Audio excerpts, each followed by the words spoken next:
구약 성경 선지서가 17권인데요. 이 17권 가운데 선지자를 대표하는 인물은 선지자로 이야기할 수 있습니다.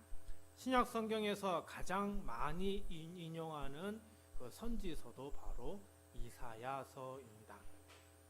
이사야서는 크게 세 단락으로 구분할 수 있는데요. 중반부에 해당하는 36장부터 39장을 중심으로 해서 전반부와 후반부로 나눌 수 있습니다. 전반부에 해당하는 이사야 1장부터 35장까지는 이스라엘과 이방의 심판에 관한 무서운 말씀이 중심입니다. 후반부에 해당하는 이사야 40장부터 마지막 66장까지는 위로와 회복과 그리고 평안에 관한 말씀이 중심입니다. 지난주 우리는 이사야 후반부에 해당하는 40장부터 66장까지 말씀을 읽고 묵상했습니다. 즉 위로와 소망과 회복에 관한 말씀이지요. 오늘 본문 이사야 40장이 바로 위로와 회복에 관한 말씀이 시작되는 장입니다. 우리는 인생 가운데 많은 어려움을 가지고 삽니다. 아무리 신앙을 가지고 산다 하더라도 아픔과 상처, 위기와 고통을 수반하며 살 수밖에 없습니다. 이런 우리들에게 반드시 필요한 말씀이 이사야 40장 이하의 말씀이 아닌가 생각합니다. 그래서 오늘 이 시간에는 이사야 40장 가운데 1절부터 11절까지 말씀으로 은혜를 나누고자 합니다. 하나님의 은혜가 이 시간 함께하길 간절히 바랍니다. 첫 번째로 하나님은 이사야 선지자를 통하여 이렇게 말씀하십니다. 너희는 위로하라. 이사야 40장 1절 말씀을 우리 같이 보도록 하겠습니다. 너희의 하나님이 이르시되 너희는 위로하라.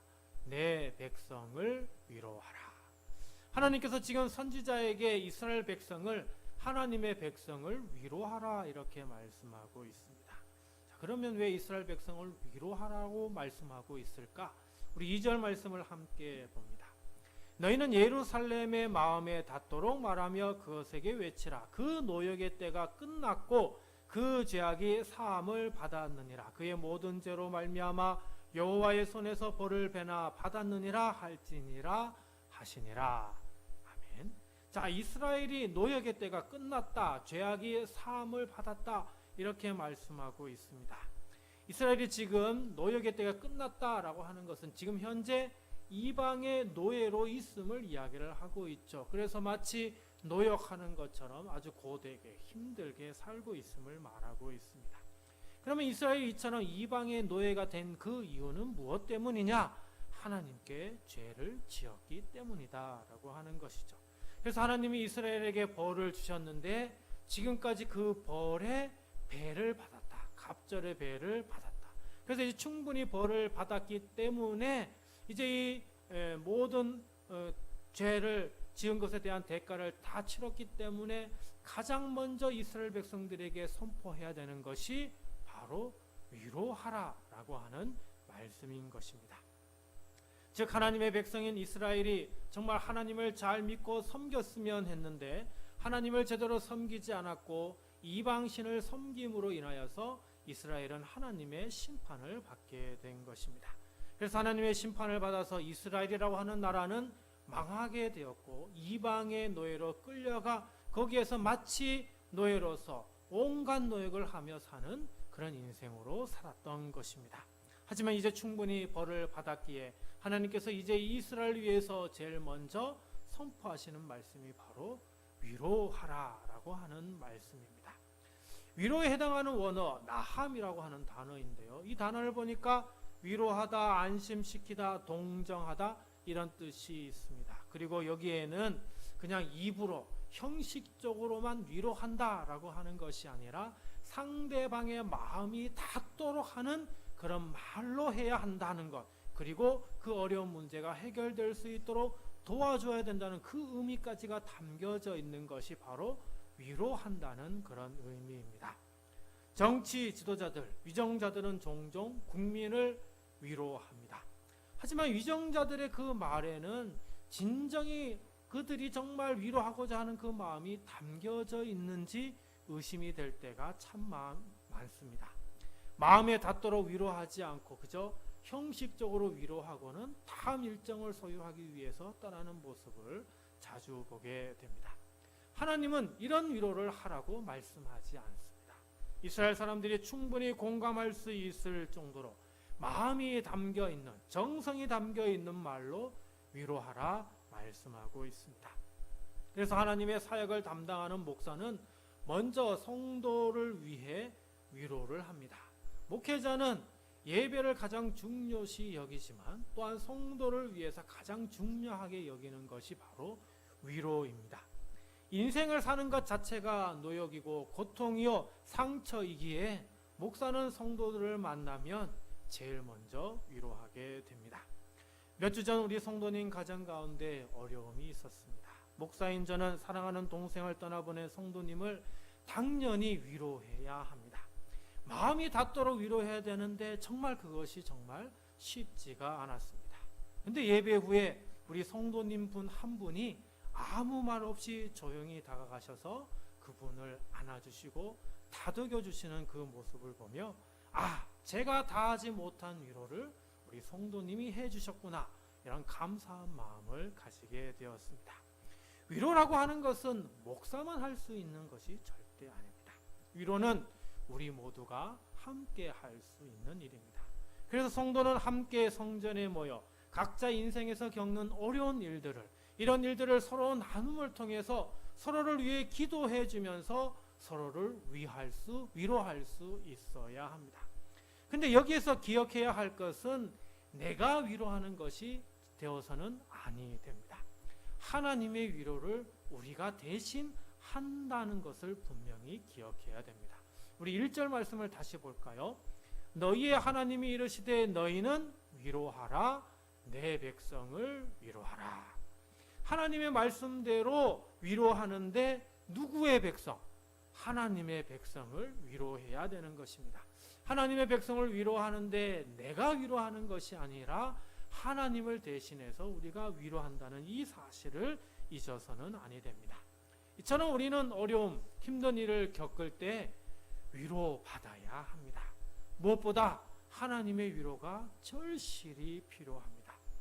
지금 이 자리에 계신 분 가운데 나는 위로가 전혀 필요하지 않다라고 하시는 분 있습니까? 아마 단 한 사람도 없습니다. 지금 이 자리에 있는 우리 모두는 다 위로가 필요한 존재입니다. 우리는 누군가가 힘들어하는 나를 위로해 주길 바랍니다. 우리는 누군가가 지친 나를 격려해 주길 바랍니다. 우리는 누군가가 불안에 떠는 나를 안심시켜 주길 바랍니다. 우리는 우리를 위로해 줄 정말 그 누군가가 절실히 필요합니다. 위로하는 것은 하나님의 명령입니다. 그러니 그저 목사에게 위로 받으려고만 하면서 우리는 살아서는 아니 됩니다. 성도는 먼저 하나님을 통해 위로받고 그런 다음에 우리가 서로를 위로해 주며 살아가야 하는 것입니다. 우리 성도는 서로 하나님의 위로자가 되어야 합니다. 하나님의 말씀처럼 위로하고 격려하고 다독여주고 또 안정시켜주는 그런 믿음의 삶을 살아갈 수 있어야 하는 것입니다. 이 자리에 있는 우리 사랑하는 성도님들, 먼저 하나님의 위로를 받으시기 바랍니다. 그리고 하나님의 위로를 받은 자로서 이제 하나님의 위로자가 되어서 우리 힘들어하고 아파하고 상처받는 우리 모두를 위해 서로 위로하는 그런 믿음의 삶을 살아갈 수 있길 간절히 바랍니다. 두 번째로 하나님은 이사야 선지자를 통하여 이렇게 말씀하십니다. 여호와의 길을 예비하라. 이사야 40장 우리 3절 말씀을 같이 읽겠습니다. 외치는 자의 소리여 이르되 너희는 광야에서 여호와의 길을 예비하라. 사막에서 우리 하나님의 대로를 평탄하게 하라. 자, 하나님께서 이사야 선지자에게 여호와의 길을 예비하라, 그리고 하나님의 길을 평탄하게 하라, 이렇게 말씀을 하고 있습니다. 자, 이 길은 어디에 있는 길일까요? 예루살렘에서 다른 지역으로 가는 어떤 그런 길을 얘기를 하고 있는 것이죠. 그럼 이 길을 지금 예비하고 평탄하게 하라는 것은 뭐예요? 다른 이방의 나라에서 노역을 하고 어려움을 받았다가 이제 노역의 모든 일을 끝내고 돌아오는 사람들 어떻게 해요? 어렵지 않게 힘들지 않게 돌아올 수 있도록 그 길을 예비하라라고 하는 것입니다. 예루살렘이 쫄딱 망했습니다. 그 길이 이제는 제대로 사람들이 다니지 않다 보니까 제대로 된 길이 되지 않았고 울퉁불퉁한 길, 불편한 길, 오기가 정말 힘든 그런 길이 되고 말았죠. 그렇기 때문에 이들이 돌아올 수 있도록 그 길을 깨끗하게 정비하고 준비해서 그들이 불편하지 않도록 어렵지 않도록 예루살렘으로 돌아올 수 있도록 준비하라라고 하는 것입니다. 그러면 예루살렘으로 올 수 있는 길, 예루살렘 밖으로 갈 수 있는 길이 한 길밖에 없을까요? 그렇지 않습니다. 여러 다양한 갈래로 길이 있습니다. 그러므로 한 곳의 길만을 평탄하게 하고 그 길을 정비하는 것이 아니라 예루살렘과 연결되어 있는 모든 길들을 정비하고 깨끗하게 하고 평탄하게 만들어야 하는 것입니다. 그러면 그것만으로 될까요? 사실 먼저 더 중요한 것이 있습니다. 그건 바로 예루살렘을 깨끗하게 평탄하게 만드는 겁니다. 지금 예루살렘이라고 하는 도시는 어떻게 되었습니까? 완전히 무너졌습니다. 예루살렘에 거주하는 사람들은 지금 제대로 살 수 있는 환경도 사실 갖춰져 있지 않은 상태입니다. 자기들끼리 겨우겨우 살아가고 있는데 이제 노역의 때가 끝난 그 유대인들, 이스라엘 사람들이 예루살렘으로 돌아오면 이 사람들이 함께 도시를 이루어서 살 수 있는 환경이 지금 조성되어져 있지 않기 때문에 또한 아주 중요하게 해야 되는 것은 예루살렘을 정비하고, 그래서 예루살렘이 다시 도시로서의 그 역할을 충분히 감당할 수 있도록 만들어 나가야 하는 것입니다. 예루살렘은 교회입니다. 그리고 돌아오는 사람은 이제 하나님을 믿고 하나님을 섬기기 위해서 하나님의 전으로 찾아오는 사람들을 이야기한다고 이야기할 수 있습니다. 이미 우리는 예루살렘, 즉 교회에 나와 신앙생활하고 있습니다. 그리고 우리 주변에는 주님께로 돌아와야 할 사람들이 참 많이 있죠. 그래서 우리는 먼저 우리 이 예루살렘인 교회를 깨끗하게 정비하고, 그리고 사람들이 찾아왔을 때 불편하지 않도록 예비하고 평탄하게 하는 그런 일을 감당해야 하는 것입니다. 여러분, 우리 교회는 어떻습니까? 우리끼리 모여서 우리끼리만 함께 예배 드린 그런 마음을 가지고 있지 않습니다. 우리는 누구나 다 나와 예배할 수 있도록 환영하고 있습니다. 하지만 역시 우리에겐 부족한 부분들이 많이 있죠. 이런 것들을 우리가 어떻게 할 것인가 함께 고민하면서 우리 하나님의 전에 나와서 예배하고자 하는 사람들이 불편하지 않도록, 부담스럽지 않도록 이들이 나와서 예배하고 함께 기쁨으로 믿음의 교제를 나누고 또 함께 믿음 생활할 수 있도록 이런 모든 것들을 함께 준비해 나가야 하는 것이죠. 우리 사랑하는 성도님들, 그저 혼자 와서 예배 드리는 것으로 만족하고 돌아가는 것이 아니라 우리 교회를 어떻게 더 아름답게, 우리 교회가 어떻게 더 멋지게 하나님 앞에 예배 드리고, 그리고 우리 교회로 찾아오는 이들이 불편하지 않고 부담스럽지 않게 나와서 함께 예배할 수 있도록 어떻게 할 것인가 우리가 함께 고민하고, 그렇게 하면서 우리 교회를 정말 하나님이 기뻐하시는 교회, 하나님의 사역을 감당하는 교회로 만들어 나아갈 수 있어야 하는 것입니다. 여러분, 우리 교회 어떻습니까? 완벽합니까? 그렇지는 않죠. 부족한 부분들이 참 많이 있습니다. 이게 목사의 혼자만의 고민이 되어서는 아니 되고요. 우리 모두의 고민이 되고 우리 모두가 함께 협력해서 우리 교회로 찾아오는 모든 이들이 기쁨으로 함께 예배할 수 있도록 준비해 나아가야 합니다. 이렇게 우리 교회를 만들어 나아갈 수 있도록 우리 모두 함께 협력해 주시기 바랍니다. 세 번째로 하나님은 이사야 선지자를 통해서 이렇게 말씀하십니다. 하나님의 말씀은 영원히 서리라. 이사야 40장 8절 말씀을 우리 같이 읽도록 하겠습니다. 풀은 마르고 꽃은 시드나 우리 하나님의 말씀은 영원히 서리라. 아무리 교회를 이쁘게 멋지게 꾸민다 하더라도 하나님이 말씀이 없다면 아무 소용이 없습니다. 하나님의 말씀 없이 교회는 바로 설 수 없습니다. 그래서 교회는 말씀 중심, 성경 중심이 되어야 합니다. 교회에 사람들이 많이 오고 성장하고 거기에서 사람들이 함께 모여서 예배하는 것 같지만 교회에 하나님의 말씀 중심이 되지 않으면 아무리 많았던 사람도 어느 순간 다 사라지게 되고 마는 것입니다. 여러분, 우리 교회는 하나님의 말씀 중심, 성경 중심으로 하려고 노력하고 있습니다. 그래서 우리 교회 이름의 성이 뭐라고요? 성경의 성이라는 것 여러분 다 알고 계시지 않습니까? 교회는 성경 즉 하나님의 말씀이 바로 세워져야 합니다. 교회가 하나님의 말씀 중심이지 않으면 풀이 마르고 꽃이 시드는 것처럼 교회도 마르고 시들어 결국 문을 닫을 수밖에 없습니다.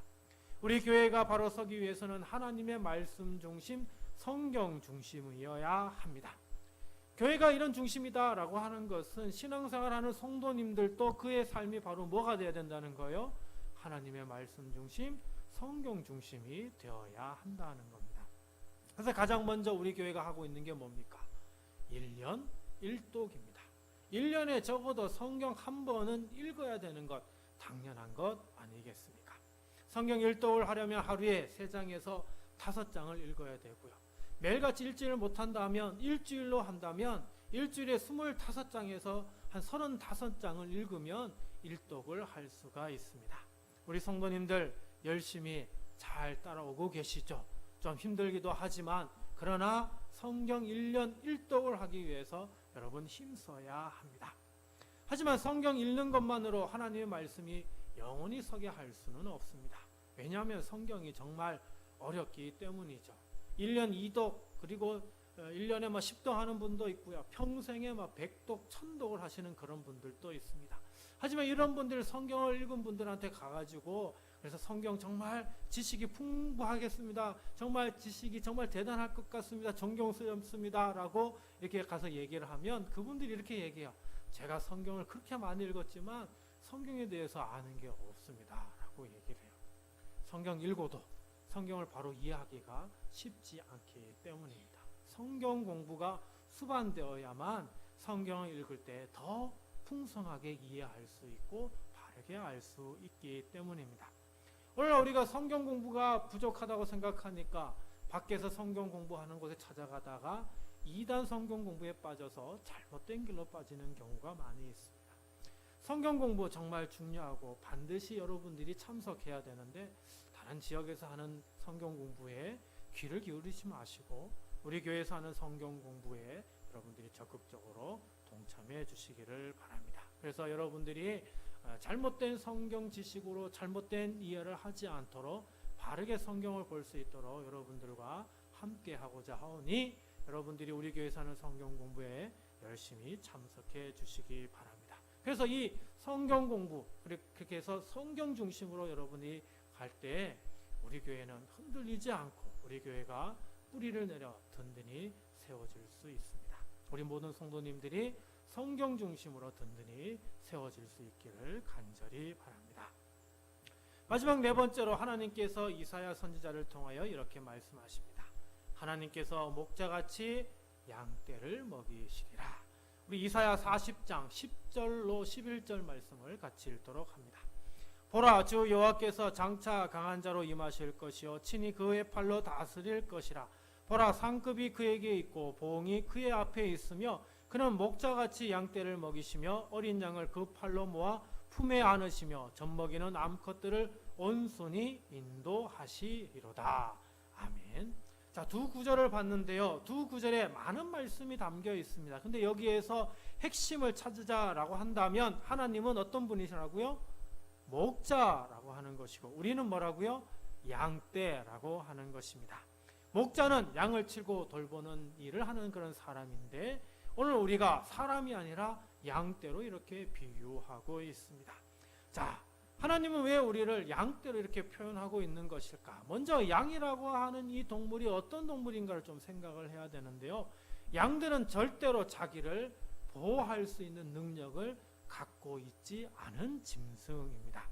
다른 약한 동물들은 나름대로 자기를 보호하는 방법들이 있습니다. 튼튼한 다리가 있어서 아주 돌산들을 뛰어넘으면서 도망을 갈 수도 있고요. 어떤 그 동물은 덩치가 커가지고 감히 육식동물들이 덤비지 못할 수 있도록 돼 있고 심지어는 뿔이 정말 좋아가지고 뿔로 들이받을 수 있어서 좋고 뒷다리가 힘이 좋아서 덤비면 뒷다리로 차가지고 할 수도 있고 땅을 파서 숨어갈 수 있는 이런 다양한 방법들을 가지고 있는데 양들은 그 어떤 방법도 전혀 가지고 있지 않습니다. 그래서 사나운 짐승이 쫓아오면 그저 도망가기 바쁜 것이 양들입니다. 그래서 양들은 자기를 보호할 수 없기 때문에 자기를 보호해 줄 수 있는 힘을 가진 누군가가 절실히 필요하죠. 바로 그 역할을 하는 사람이 바로 목자인 것입니다. 다시 말하면 우리는 양과 같다라고 하는 것은 우리는 혼자의 힘으로 우리를 지키고 돌보고 보호할 수 없는 연약하고 나약한 양과 같은 존재라고 하는 것입니다. 우리는 이 험악한 세상에서 정말 혼자 살 수 없기 때문에 누군가의 도움을 받기 위해서 힘쓰고 애씁니다. 그래서 남자를 만나고 또 여자를 만나기도 하고 많은 친구를 두기도 하고 자기보다 더 좋은 어떤 선배들을 만나기도 하고 힘이 있는 어떤 누군가를 만나기도 하고 재력이 있는 어떤 누군가를 만나기도 하고 존경하는 어떤 선승을 두기도 하면서 나에게 어떤 도움이 되고 보호자가 될 수 있는 사람을 만나려고 항상 애쓰고 노력하고 있습니다. 하지만 사람 가운데 그 어떤 누구가 우리를 정말 절대적으로 보호해주고 지켜줄 수는 없는 것입니다. 그래서 하나님이 친히 이 땅에 오셔서 목자가 되시고 우리를 먹이시고 우리를 안으시고 우리를 인도해 주시겠다고 말씀하고 있는 것입니다. 그 역사적인 사건이 바로 예수 그리스도이십니다. 하나님께서 이 땅에 오신다고 했는데 하나님의 아들이신 예수님이 이 땅에 육신의 몸을 입고 오신 것입니다. 그래서 마치 목자 없는 양떼처럼 사는 우리네 인생에 찾아오셔서 친히 우리의 목자가 되어 주셨습니다. 예수님은 우리에게 하나님의 진리의 말씀을 먹이셨습니다. 예수님은 우리의 마음의 아픔과 고통 그리고 죄를 안으셨습니다. 그리고 예수님은 우리를 하나님의 나라로 하나님의 길로 하나님의 곁으로 인도해 주셨습니다. 그러나 우리의 인생을 돌아보십시오. 행복한 순간이 과연 얼마나 됩니까? 어제의 걱정이 오늘의 두려움, 내일에 대한 근심이 가득하며 매일 불안하고 늘 염려하며 사는 것이 오늘 우리의 모습입니다. 하나님을 의지하고 하나님을 믿으면서도 이런 연약한 모습으로 우리는 살아가고 있습니다. 하나님은 우리를 두려움에 휩싸인 존재로 창조하지 않으셨지만 하나님을 사랑하고 이웃을 사랑하며 행복하게 살라고 말씀을 하셨지만 이상하게 사회 공동체를 이루어 사는 우리는 먼저 하나님을 잊어버렸고 또 이웃을 사랑하기는커녕 도리어 이웃의 것을 탐내며 자기만 위하는 그런 사람들로 인하여서 이제 우리는 정말 힘들어하고 어려워하며 삶을 살아가고 있습니다. 이성과 감성을 가진 우리는 잘못된 사회의 논리로 인해 이상하게도 우리 또한 부정적인 사고와 그런 생각을 가지고 사는 존재로 전락하고 말았습니다. 이런 우리를 불쌍히 여기시어 우리 주님이 우리 인생의 목자가 되어 주셨는데 우리는 우리 주님을 의지하지 못하고 삶을 살아가고 있습니다. 우리 주님은 오늘 또 우리에게 선한 목자가 되어 주십니다. 우리 주님은 우리에게 목자가 되시어 진리의 말씀을 먹여 주십니다. 우리 주님은 세상의 악함에 지칠 대로 지친 우리를 품에 안으시고 우리를 위로하여 주십니다. 우리 주님은 우리가 잘못된 길로 가지 않도록 끝까지 우리를 도우시고 우리를 바른 길로 온전한 길로 이끌어 주시고 인도하여 주십니다. 그러므로 사랑하는 성도 여러분, 목자이신 하나님을 기억하시기 바랍니다. 우리에게 목자이신 예수 그리스도의 품에 안기시길 바랍니다. 우리에게 목자이신 성령 하나님의 도우심을 받아 살아가시기 바랍니다. 삼위일체 하나님은 우리의 목자가 되십니다. 우리의 목자이신 하나님을 온전히 의지하며 하나님과 동행하는 우리의 인생이 될 수 있길 간절히 바랍니다.